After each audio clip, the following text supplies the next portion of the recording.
잠언 20장 1절에서부터 5절까지입니다. 1절에 보면 포도주와 독주가 나옵니다. 이 포도주는 유대인들에게 매우 익숙한 음료입니다. 그래서 그들의 주식인 빵을 찍어서 먹는 그런 일상적인 음식인데, 그런데 그렇게 일상적이고 가까운 것도 얼마든지 과할 수 있다. 얼마든지 중독될 수 있다. 이걸 경고하고 있는 것입니다. 중독은 어쩌다가 한번 경험하는 게 중독되는 게 아닙니다. 일상적인 거예요. 별거 아니라고 생각하던 거예요. 매우 익숙한 문화 속에서 자주 경험하는 겁니다. 그런 것 가운데 하나가 이게 술이에요. 우리나라의 술 문화는 권하는 문화고 충분히 취해야 좋다고 하는 문화입니다. 그렇기 때문에 오늘 이 포도주와 독주 문제는 우리가 깊이 생각해야 될 문제 가운데 이게 하나입니다. 에베소서 5장에 보면 술 취하는 것과 반대되는 개념으로 성령 충만을 얘기합니다. 술 취하지 말라, 이는 방탕한 것이니 성령의 충만을 받으라. 성령 충만은 술 취하는 것의 반대 개념이에요. 성령 충만하면 술에 취하지 않고 먹어도 취하지 않는다, 이런 말이 아니라 술의 힘을 의지할 필요가 없다는 거예요. 그러나 성령 충만하지 않으면 결국은 뭔가에 취해서 살아갈 수밖에 없는데, 일반적인 것이 바로 이게 술이라고 하는 것입니다. 술은 머리를 마비시켜요. 행동도 마비시키고 정신도 마비시키고, 그래서 자제력을 잃게 합니다. 이성을 흐리게 합니다. 얌전하던 사람이 아주 폭력적이 되고, 거만한 사람이 되고, 말수가 없던 사람이 이 말이 아주 악해지고, 자기 인격을 완전히 다 스스로가 허물어 버립니다. 특별히 가까이 있는 사람들에게 큰 고통을 줍니다. 관계를 파괴시켜버려요. 술은 어떻든지 간에 자기 자신에게도 나쁘고, 특별히 가까이 있는 사람들에게 매우 나쁩니다. 특별히 우리 그리스도인들은 그러해야 된다 하는 걸 오늘 성경이 말하고 있습니다. 2절은 왕의 진노는 사자의 부르짖음 같으니 그를 노하게 하는 것은 자기 생명을 해하는 것이라. 그렇죠. 왕을 진노하게 만들면 잘못하면 자기 생명도 해칠 수가 있어요. 왜냐하면 왕정 시대는 왕이 입법, 사법, 모든 전권을 다 가지고 있기 때문입니다. 그러면 오늘 우리는 이 말씀이 무슨 상관이 있냐? 우리는 왕정 시대 지금 사는 것이 아니잖아요. 그러나 우리에게도 여전히 왕이 계십니다. 그분이 누구냐면 하나님이세요. 하나님은 만국의 왕이고, 그리고 모든 민족의 열방의 왕이십니다. 왕의 진노는 부르짖음과 같다고 했어요. 왕의 진노를 받으면 유익할 것이 전혀 없다. 그러면 성경은 뭐냐? 성경은 왕의 말씀입니다. 왕의 말씀. 왕께서 내려주신 말씀이에요. 그래서 이 성경의 무게는 대단히 무거운 것입니다. 우리가 성경 마태복음 10장 28절에 보면 몸은 죽여도 능히 영을 죽이지 못하는 자를 두려워하지 말고 몸과 영혼을 함께 멸하는 하나님을 두려워해라. 하나님을 진정으로 경외하고 그분을 왕으로서 존중하고 경외하고 그렇게 사는 것이 바로 지혜로운 것이다. 3절에 다툼을 멀리하는 것은 사람에게 영광이 된다고 했습니다. 그러나 미련한 자는 늘 다툽니다. 다툼을 일으킨다는 말은 늘 다퉈요. 누군가와 다투고 있어요. 싸우고 있어요. 모든 일을 가지고 옳고 그름을 따지면서 싸우는 건 별로 유익하지 않습니다. 그래서 내가 이겼다 한들 이긴 것도 아니에요. 나중에 따지고 보면 이긴 사람이 진 사람이에요. 그리고 내가 이겨놓은 그 사람과는 관계가 끊어져요. 내가 이겼다고 치면 진 사람은 어때요? 그 사람은 나와 관계를 결국 끊어버립니다. 누구를 이기면서 살려고 하면 안 됩니다. 차라리 질지언정, 특별히 옳고 그름을 따져가지고 그렇게 하는 것은 그 사람 자신도 영광스럽지 못하고 하나님에게도 영광이 되지 않아요. 어떤 때 옳고 그름에 있어서 분명히 내가 잘못한 게 있음에도 불구하고 그걸 품어주고 입을 다물어주고 존중해 줄 때 오히려 더 깊이 깨닫고 더 좋은 영향력을, 싸워서 이기는 것보다 더 좋은 영향력을 가질 수가 있는 거예요. 영광이 되는 것입니다. 4절. 이 4절은 우리는 이제 봄에 씨를 뿌리고 가을에 거두잖아요. 그런데 이 팔레스타인 땅은 우리하고 좀 다릅니다. 이른 비가 오고 늦은 비가 와요. 이른 비가 내릴 때가 언제냐? 9월, 10월이에요. 그 다음에 늦은 비가 내릴 때가 언제냐? 이제 4월 달 봄이에요. 이른 비가 내릴 때 밭을 갑니다. 9월, 10월. 그 다음에 11월 달에 씨를 뿌립니다. 추운 겨울은 없어요. 좀 쌀쌀한 거지. 그러면 그 이듬해 4월 달, 5월 달 되면 추수를 합니다. 밭을 갈 때 갈지 않고, 또 씨를 뿌릴 때 씨를 뿌리지 않고, 그러면 거둘 게 있겠느냐? 밭을 갈지도 않고 딱딱한 바닥에다 씨를 뿌려도 안 돼요. 곡식을 거두려고 하면 때를 놓치면 안 됩니다. 학생들도 마찬가지예요. 공부할 때 공부하지 않고 놀면 나중에 아무것도 없어요. 공부할 때 열심히 공부해야 되고, 또 일할 때는 열심히 일을 해야 되고, 어떤 일을 집중해서 해야 되는데 다른 거 하고 있어요. 시간 다 써버려요. 그리고 때를 놓치면 아무것도 못합니다. 저도 이제 어떤 걸 늘 하면서 항상 시간하고 다투는 그런 일상을 보내고 있어요. 내가 정말 뭘 보고 싶고 뭘 읽고 싶고 이렇게 해도 내가 8시까지 이 일을 끝내야 된다. 그런데 예를 들면 오늘 내가 좋아하는 축구한다.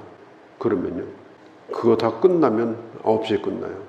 그럼 어떻게 할 겁니까? 밤새울 겁니까? 그래서 나는 7시까지만 보겠다. 10분만 보겠다. 10분. 나머지는 보는 걸 포기하겠다. 시간을 정해놔요. 맛만 보고. 책 읽는 것도 그렇고 뭐든지 그래요. 맛만 보고 내가 지금 해야 될 일을 해야 되는 거예요. 그 다음에 그 시간 지나면 덮어버리고 내가 해야 될 일을 합니다. 그렇게 하지 않으면 아무것도 할 수가 없어요. 시간은 막 지나가는데 모든 일이 다 그래요. 내가 꼭 해야 될 일을 위해서 하고 싶지만은 그것을 일단은 접어두고 그 때를 놓치지 않도록 하는 거. 일상도 그렇고 농사 짓는 것도 그렇고 공부하는 것도 마찬가지고 스스로가 자기가 그것을 잘 관리를 해야 돼요. 거둘 때도 마찬가지예요. 거둘 때를 놓치면 다 쏟아져요. 그때 또 거두고. 이걸 잃어버리면 나중에 구걸하러 다닐지라도 누구도 그를 돕지 않을 것이다. 게으름뱅이로 낙인에 찍힐 것이다. 우리 인생도 다 때 속에서 삽니다. 뭔가를 내놓아야 되는 그런 시기가 되었을 때 좋은 열매를 거두어서 하나님 앞에 영광이 되도록, 무엇보다도 세상적으로 성공하는 것보다도 나 스스로가 이만큼 이렇게 살았으면 그래도 잘 산 것이다 라고 만족할 수 있을 정도로 그렇게 사는 것이 중요한 것이다 라고 하는 것입니다. 5절에 보면 사람의 마음에 있는 모략, 이 모략이라는 말은 충고, 조언을 뜻해요. 지혜자의 마음속에서 나오는 이 모략은 샘물과 같습니다. 이것을 잘 길어내가지고 내 것으로 사용을 하면 그 사람도 지혜자가 돼요. 그 사람도 괜찮은 사람이 되는 겁니다. 그래서 지혜로운 사람의 이 지혜로운 모략을 그냥 흘려보내지 말고 잘 마음에 담아서, 그리고 그 모략을 내 인생에 적용해라. 그 모략이 뭐냐? 본질에 대한 거예요. 본질. 허접한 것이 아니고 중요한 원리에 대한 것입니다. 어떤 것에 대하여 정확하게 이해하는 겁니다. 정확하게 아는 겁니다. 그래서 우리가 성경을 연구하고 읽을 때도 마찬가지예요. 이 하나님의 말씀은 하나님의 지혜로 가득 찬 모략입니다. 교훈과 책망과 바르게 함과 의로 교육하기에 유익한 하나님의 지혜입니다. 이 하나님의 지혜로부터 샘물을 퍼올려서 그것으로 말을 하고 그것으로 행하고 살면 바로 그게 지혜자의 삶, 어디 가든지 대접받고 영광받는 그런 하나님의 사람이 되어줄 수 있다. 6절, 어리석은 자는 자기가 인자하다고 자처하지만 그러나 나중에는, 근데 어느 순간이면 그렇지 않아요. 그 인자가 어디로 사라졌는지, 그게 어리석은 자가 하는 일입니다. 순간적, 폭력적이 되고 반사회적인 사람이 되어버리고 이상성격을 가진 그런 사람으로 변해버리고 그렇게 되지 않도록 해야 돼요. 누가 나를 인자하다, 좋은 사람이다 그렇게 불러주기 전에 언제나 하나님 앞에서 일관되게 충성스러운 사람. 성경은 말합니다. 6절에 충성된 자를 누가 만날 수 있으랴. 그런 사람이 많지 않다는 거예요.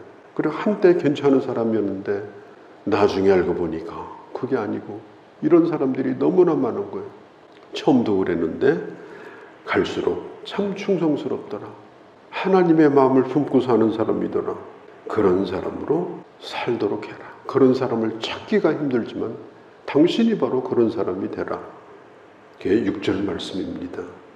자, 10절로 넘어가면 이 잠언은 이 정직의 문제를 굉장히 중요하게 다룹니다.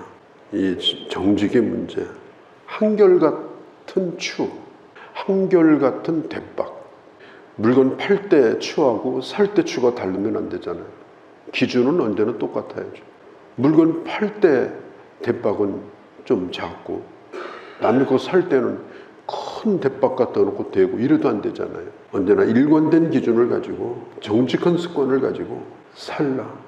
이중 대박을 갖지 말라. 이중 대박을 갖지 말라. 이렇게 되면은 결국 부당한 이익을 취하는 사람이 생기고 이 경제 질서가 더 허물어진다. 개인적으로 사람과의 관계도 마찬가지입니다. 줄 때도 받을 때도 정직하게 그렇게 해서 서로 믿을 수 있는 관계를 가지고 살라. 10절의 말씀이죠. 11절 말씀입니다. 11절 비록 아이라도 자기 동작으로 자기 품행의 청결한 여부와 정직한 여부를 나타내느니라. 어린 아이도 어릴 때부터라도 이 사리를 분별하도록 해야 된다는 거예요. 이 11절의 새 번역에 보면 이렇게 번역을 했어요. 비록 아이라 하여도 자기 행위로 사람됨을 드러낸다. 그렇죠. 그 아이가 철없는 아이가 아니에요. 가만히 하는 걸 보면 그 아이의 됨됨이가 어릴 때부터 나타나는 거예요. 그래서 무엇이 그른지 옳은지 그것을 가르쳐 줘야 됩니다. 여부를 나타내느니라. 누구에게 나타나요? 이 세상에서 잘 가르치면 어디 가서도 무시당하지 않고 자기 사람됨을 드러내서 욕도 먹든지 칭찬도 받을 터인데 욕먹는 자녀로 키우면 되겠느냐. 아이들도요, 반듯하면 어른들이 아이 대접을 하지 않습니다. 존중해 줍니다. 노인도 그 앞에서 고개를 숙입니다. 자기 대접은 자기가 받는 거예요. 나이를 아무리 많이 먹어도 반듯한 아이만 못하면 사람 대접 받지 못합니다. 그렇기 때문에 이 어릴 때부터 주어지는 교육, 바른 기준을 가지고 살 수 있도록 해주게 되면 이 세상에서 정말 소금처럼 환영받고 어디 가든지 필요한 사람이 됩니다. 이 어린아이 때 바로 가르치는 것이 중요하다. 이걸 11절에 말합니다. 자, 14절 말씀은 너무 재미있는 말씀이에요. 14절 물건을 사는 자가 좋지 못하다 하다가 돌아간 후에는 야, 내가 오늘 정말 잘 샀다. 이렇게 말한다는 거예요. 뭐 누구나 그렇게 하지 않습니까? 우리가 깎으려고 뭐 물건이 이러니 저러니 그러다가 집에 사가지고 와서는 뭐 애지중지에 낍니다. 난 정말 물건 잘 샀다. 그러고 막 자랑하고 다니고 이렇게 합니다. 물건 사기 전에는 깎기 위해서 늘 불평을 하죠. 자기 것이 되면은 아주 그걸 또 귀히 여겨요. 물건 띄어오려면 그거 좋은 물건 띄려고 얼마나 몸부림치나 몰라요. 그 물건을 떼어올 때는 어떻든지 간에 좋은 물건을 떼어오려고 노력을 해요. 그래서 쭉 내놓았는데 누가 와가지고 뭐 이거 물건도 아니니 뭐 이거 어디서 주워왔느니 뭐 이런 식으로 하면요, 이 장사꾼 마음이 다 상해버려요. 내가 소중히 여기는 것을 다른 사람도 소중히 여겨주면 굉장히 행복하고 좋습니다. 그리고 상대방이 소중히 여기는 것을 나도 소중히 여겨주면 좋습니다. 그러면 서로 가치가 높아지고 서로 의미가 생기는 거예요. 어떻게 보면 이 설교하는 설교자도 하나님 말씀을 어떻게 하든지 잘 선택해서 잘 전하려고 정말 애를 많이 씁니다. 문자로 된 문서잖아요, 성경이. 거기다가 기도하고 거기다가 영혼을 불어넣어서 사람들에게 들려지는 말씀이 되게 하려고 애를 씁니다. 그런데 어떤 사람이 교회 나와가지고 이 교회 왔더니 참 허접하네, 들을 것도 없네, 자기가 그렇게 듣겠으면 안 나오면 될 거 아니에요. 근데 그렇게 말하고 다녀요.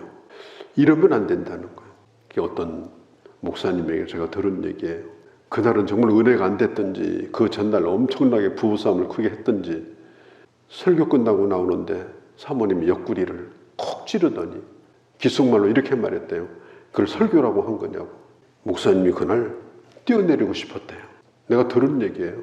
그러니까 다른 사람이 애쓴 거, 다른 사람이 가지고 있는 가치들, 이런 것을요 우리가 존중해주는 게 정말 필요합니다.